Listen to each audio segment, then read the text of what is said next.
Yo, Vance, what was that? Seriously. The Denver Broncos, and in particular their defense, got their teeth kicked in a 41-10 loss to the Baltimore Ravens. And I think that a majority of blame for this loss falls on Vance Joseph and the defense. They were putrid.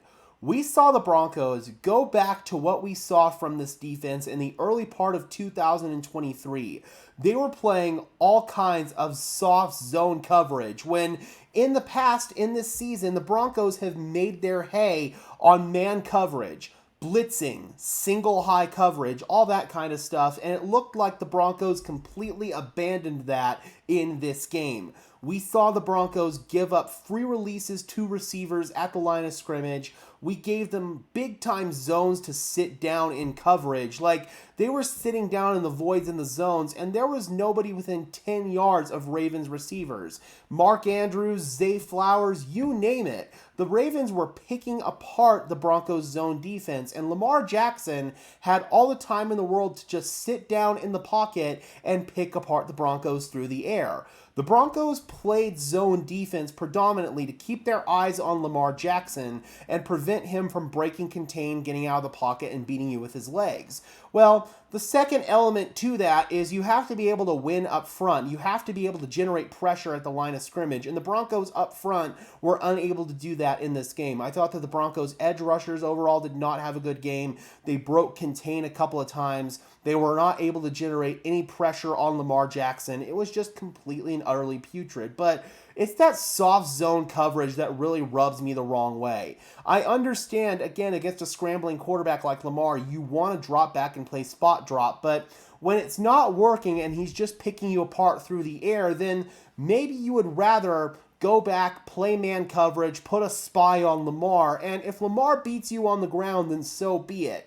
But I would much rather at least contest what the Ravens are trying to do through the air rather than what they tried to do today, which was just, again, give them uncontested free releases off of the line of scrimmage, give them soft zone coverage where they had 10-yard voids in the zone to sit down. That is not a formula that the Broncos have followed all season long. The Broncos have been a man coverage team. They have called the most man coverage in the NFL. They have called the most blitzes in the NFL. And I don't understand why the Broncos were so afraid to go away what has made them the top defense in the NFL. It's perplexing to me, and it's really frustrating because we saw Vance Joseph not adjust on defense until it was too late. The game had already gotten away from the Broncos by the time we saw them play a little bit more man coverage. And by that point, they started lightening up their fronts a little bit defensively, and that allowed Derrick Henry to gash them on the ground. In fact, let's go ahead and bring in some stats from this game. Lamar Jackson was 16 for 19 for 280 yards and 3 touchdowns through the air. Derrick Henry, 23 carries, 106 yards, and 2 touchdowns. Just completely unacceptable. You had Zay Flowers, who had that touchdown at the end of the first half where I have no idea what Devon Key was doing. He's got to wrap up and tackle in that situation. It looked like he was playing two-hand touch. Flowers got loose and nobody was able to catch him. It was an easy touchdown for the Ravens because, again, it looked like Devon Key just completely checked out on that play. Flowers finished with 5 catches for 127 yards and 2 touchdowns. One of the few times that the Broncos called man coverage in the first half, Jonah Ellis, an edge rusher, was matched up one-on-one on a wheel route with Justice Hill, and it led to a 25-yard or 24-yard chunk play through the air. Nelson Aguilar got another chunk play just by sitting down in the void. You had Zay Flowers. Most of his big production came on that one play, but he still had one play where he beat Riley Moss in man coverage. It just wasn't good, man. This execution was terrible on the defensive side of the ball. Vance Joseph said it himself in his press conference ahead of this game that sometimes against Lamar Jackson and this Ravens offense, you have to get a feel for what's working on defense before you could really make a determination as to how you're going to defend him. Sometimes you go in without a game plan, basically, and that's what it looked like here. It looked like the Broncos went into this game without a game plan, and they didn't make those adjustments that Vance Joseph was talking about until it was too damn late. The Broncos had an unfortunate swing where they gave up 14 points between the last time the Broncos offense touched the ball in the first half and the first time that they touched it in the second half.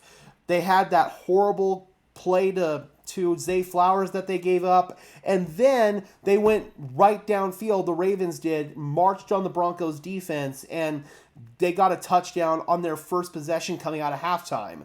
This Broncos defense didn't give the offense a chance to dance. Now, don't get me wrong. The offense could have done some things better in the first half. I thought that fourth down play call from Sean Payton, when the Broncos, it was their third possession, they should have just taken the points in that situation. Instead, Sean Payton, I will never understand going backwards to go forward. Sean Payton calls a toss to Javonte Williams. It gets blown up short of the line to gain. I will never understand that play call. Overall, I didn't think Sean Payton's play calling was too bad. I'm seeing people on Twitter light up Sean Payton for the game that he called. I didn't think his play calling was that bad overall. The Broncos established a run game, but when you have bad execution on one fourth down play in particular, it's really going to it's going to kind of make the rest of the game look worse, if that makes any sense. There was another fourth down play where the Broncos got all-out pressure, and it was the right idea. Bo Nix picked his best matchup.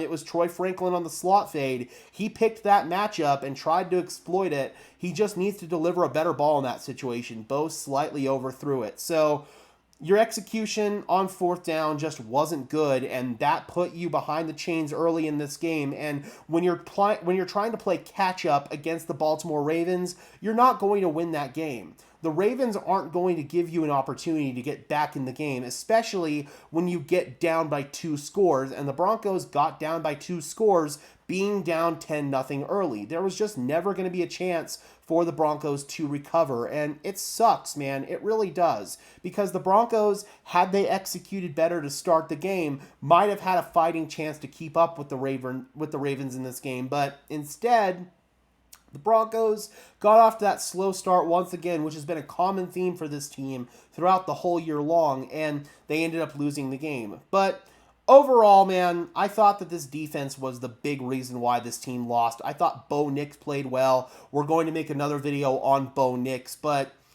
the Broncos went into this game with a bad plan on defense. Vance Joseph didn't make adjustments. He went back to calling soft, squishy zone coverage, and ultimately, that is why the Denver Broncos lost the game.